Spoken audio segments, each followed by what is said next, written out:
What is going on, gunfighters? Today we're going to talk about the 30-06. This is a good bit of feedback I got. I did an episode on really good 308 loads because it's a very versatile, common round with a lot of really good loads. So I did some really great 308 loads, and somebody said, hey, what about great 30-06 loads? So that's a good idea. Let's talk about some great 30-06 loads today on Gunfighter Life. The podcast where we talk about guns, gunfighting, tactics, ballistics the right way with God at the center, biblical Judeo-Christian values, and real-world first-hand experience. I am blessed to serve you as a host. First and foremost, I'm a Christian. There are some bullet points for some other relevant experience and bona fides in the show notes. With that, if you're curious about an update, a pup date on the puppies, we are blessed to have 4 healthy baby Rhodesian Ridgebacks. A whole 2 days old, nursing and napping. If you hear some puppy whining in the background, that's what that is. They are adorable. Since our male is named Alexander Hamilton, we decided to go with Ridgeback Revolution for our kennel name. We named them after founding fathers, first ladies, or founding ladies. Little baby George Washington, little baby Sam Adams, baby Dolly, and baby Sybil. And they all seem to be healthy and doing well. At the moment, they're all napping after they gestate. So I thought it was a good time to do some content. Let's talk about some great 30-06 loads. And in so doing, let's first start out with how great the 30-06 is. There's nothing really special about the 30-06.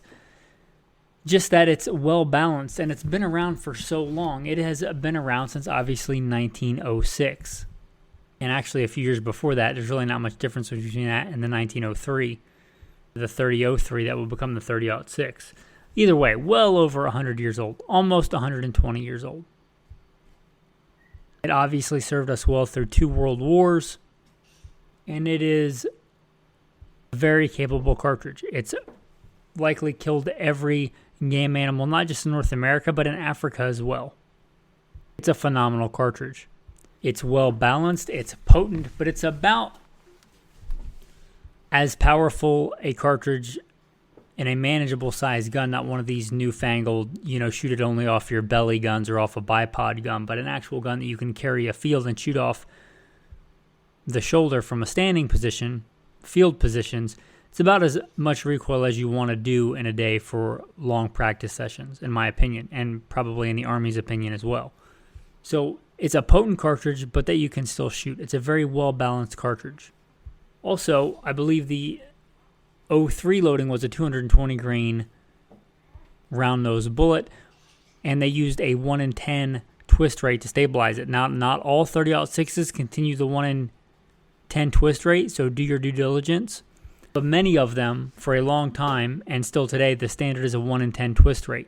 That might seem slow by today's AR standards, but for a long time, that was a pretty fast twist rate. And what that allowed was a great flexibility in the grain weights of cartridges. You could load down to 100 grain, 110 grain, all the way up to a 220 grain.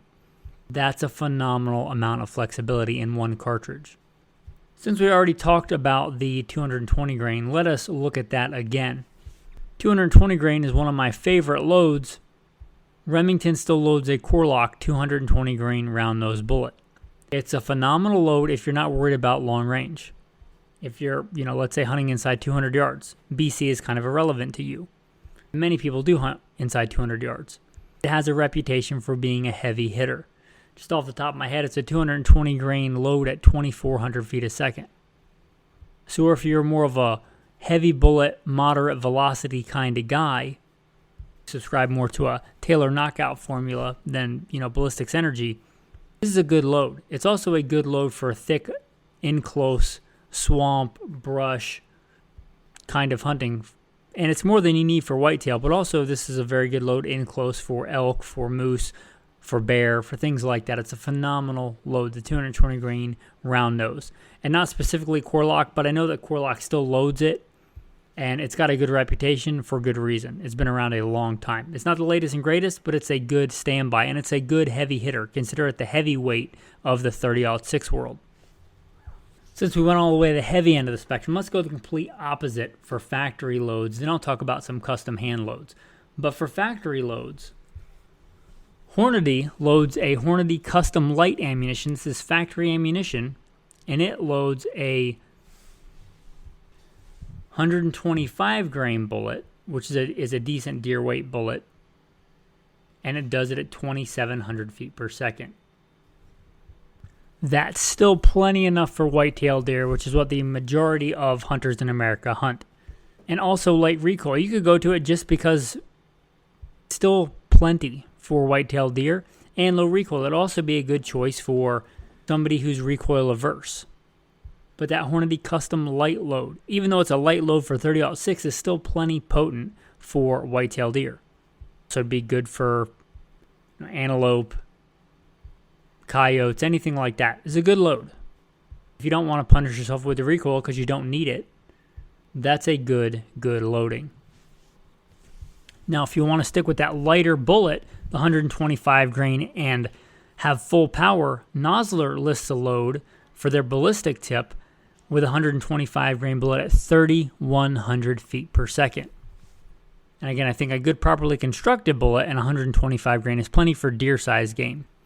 So if you want max velocity, if you're a max point blank range hunter and you want a little bit extra range, talking about, again, a big OB scope that you have to shoot off the belly and turn and dial and use laser rangefinders and all kinds of electronics, you're just a point and click kind of guy, then put the reticle on the chest of the deer and pull the trigger with a smooth trigger press and get the deer out to a maximum point blank range, which around 275 yards for the 30-06. But if you want to stretch it a little bit farther, a load like this with 125 grain Nosler at 3,100 feet a second, that'd be pretty good for a max point blank range load.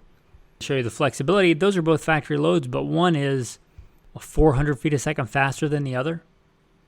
And again, if you're hunting inside 200 yards and you just want to take whitetail, the 125 grain light loaded ammunition, custom light, would be fine. If you want a little bit more open country max point blank range, that 125 grain Nosler is not a bad option.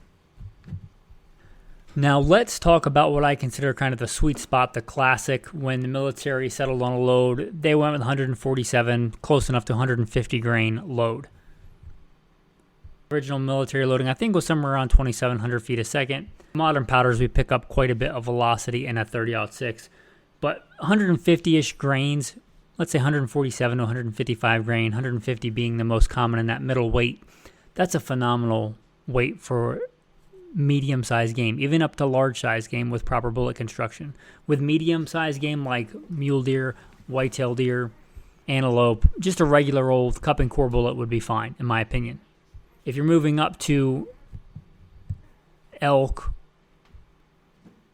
something like that, you may want to either move up in grain weight or you may want to go with a bonded type bullet. Anyway, back to the 150 grains. A good load that I haven't used in the 30-06, but I used it quite a bit guiding, and that's the Winchester XP, Extreme Point. They're designed specifically for whitetail-sized animals. So if you're hunting whitetail and you want a good load, 150 grain at 2920 feet per second. And if you haven't seen these, they have kind of a much larger polymer tip than your standard polymer tip rounds. Very large. Designed for good expansion, good performance on deer-sized game. So if that's what you're hunting, those XPs are a good option. You may look into that.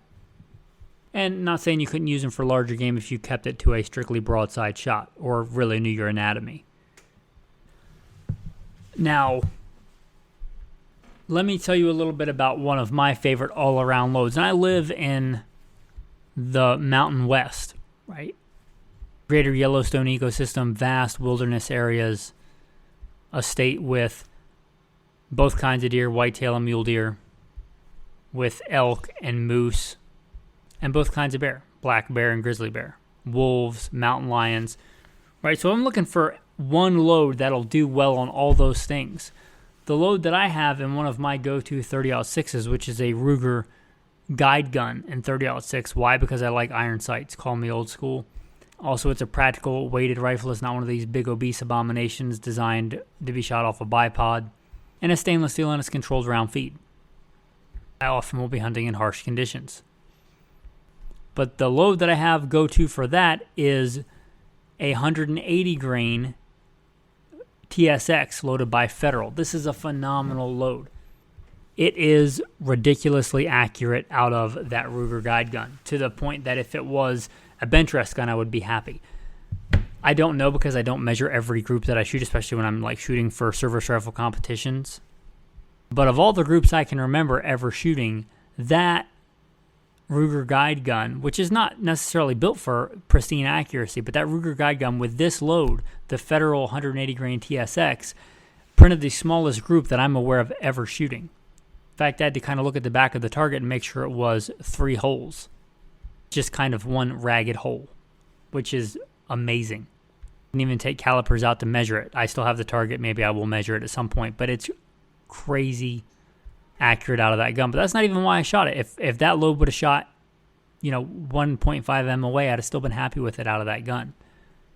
But the Federal Premium 30-06 ammo, 180 grain, triple shock, it's a phenomenal load.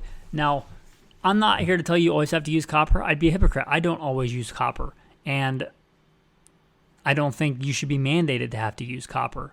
And I don't really think that if the condors go extinct, it's going to be because lead in gut piles.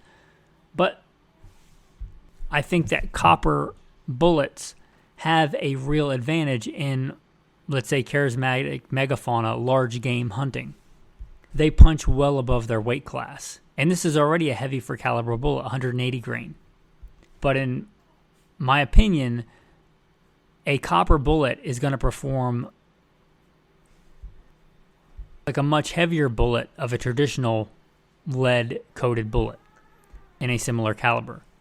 For instance, I would say, as long as it's a well-constructed copper bullet, not all copper bullets are equal, but something with a good reputation like a TSX, 125 grain would do just as well as a 150 grain traditional bullet. 150 grain would do just as well as the 180 grain. And this 180 grain solid copper will do as well, in my opinion, as a 220 grain. With a little bit more velocity, and for that go-to guide gun, the main reason I like that load, there's nothing I would feel bad about taking with that rifle. Nothing. Especially nothing in the lower 48 states. It is a phenomenal load. You're looking at 180 grain at 2,700 feet per second. And again, the solid coppers punch above their weight class. Now, if you were just hunting deer and you want a solid copper load, you might go to one of the aforementioned, that XP Extreme Point.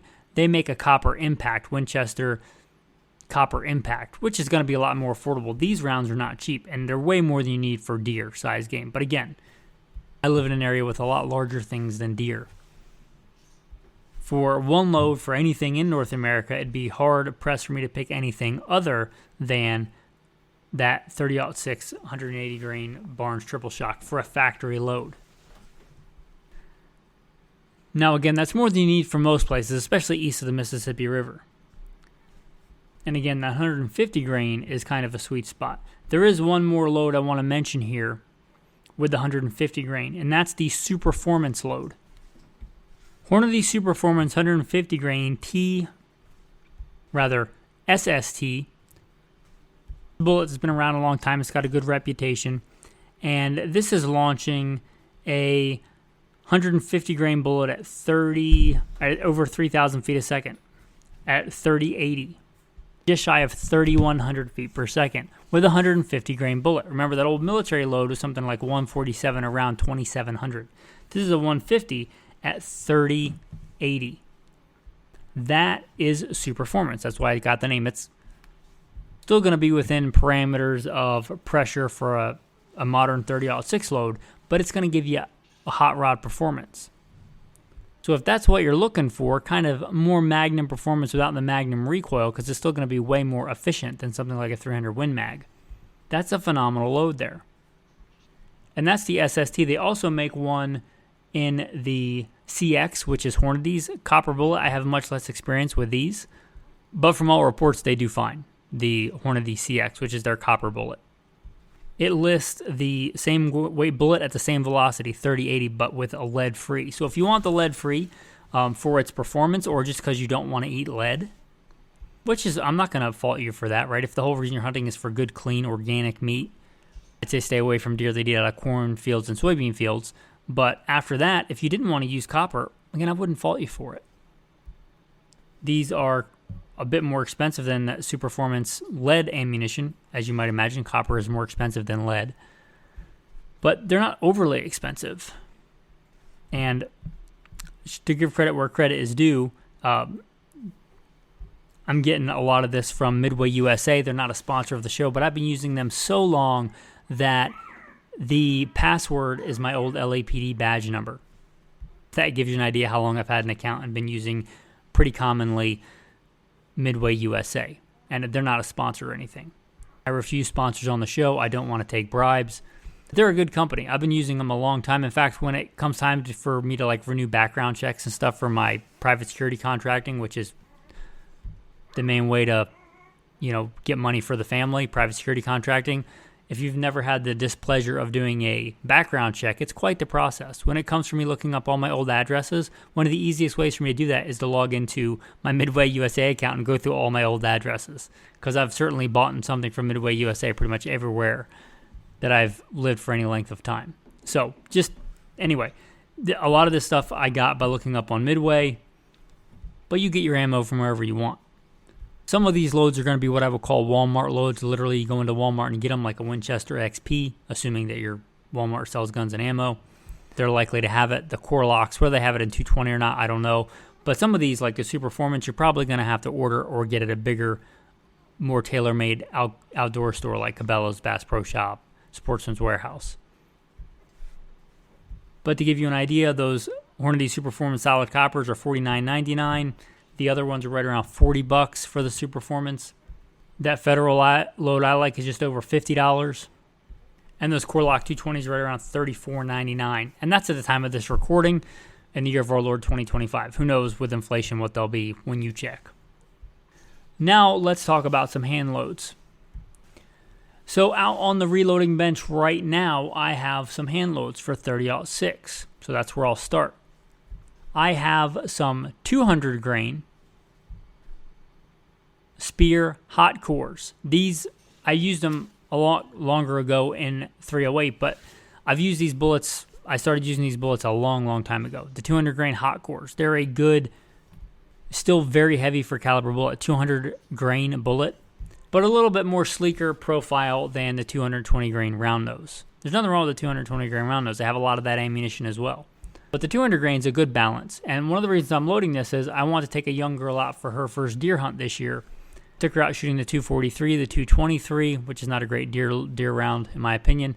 But it wasn't a recoil. She said the recoil was fine. And she's been shooting quite a bit. She went to her first shooting competition this year, but all with rimfire. It was the muzzle blast that bothered her. So I thought, I can fix that. And there's a lot of different ways to fix that. But if you don't know, there are subsonic loads that you can reload from many different kinds of rifle ammunition. One such load is this 200 grain Spear hot core over a certain amount of tight group, which is a pistol powder actually. But it'll give you 200 grains at right around the speed of sound, right around 1,000, 1050 feet per second.